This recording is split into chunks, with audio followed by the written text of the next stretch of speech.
Yesterday, I posted a video on worship and how I believe that the church in America specifically has polluted and corrupted what true worship is. We've turned it into this theatrical thing that happens every Sunday morning for 30 minutes, and there's smoke machines, lights, 10 people up on the stage, and it's just this really emotional experience that is kind of disguised as, the Holy Spirit moving, but it's just an emotional thing.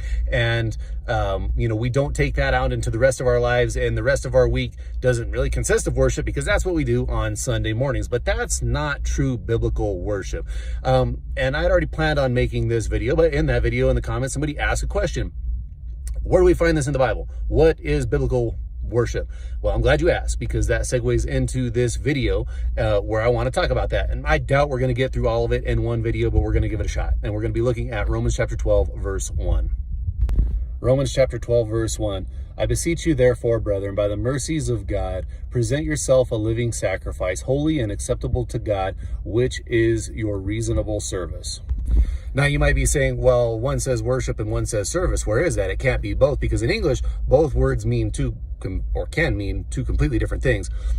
But the Greek word is latreia, and in Romans chapter 12, verse 1, it is worship is divine service to God. So everything that we do, all of our service to God, is what true biblical worship might be. I think Paul sums it up great here in just these few verses. Our bodies, presenting ourselves, our lives, presenting our lives as living sacrifices to God is what true service is. And therefore, that means that's what true worship is.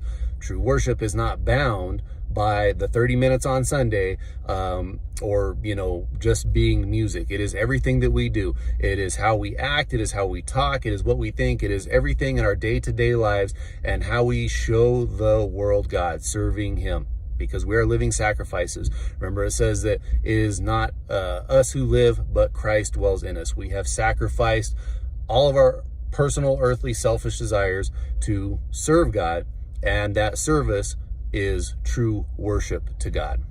And again, I'm not saying you can't worship God on Sunday morning at 10 o'clock with all of these things happening.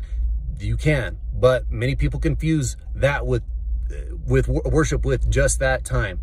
Worship goes beyond just that 30 minutes. It is supposed to be our lives daily, from the moment we wake up until the moment we go to bed. Everything that we say, do, and even think are supposed to be glorifying to God and showing reverence to Him. And that is true biblical worship.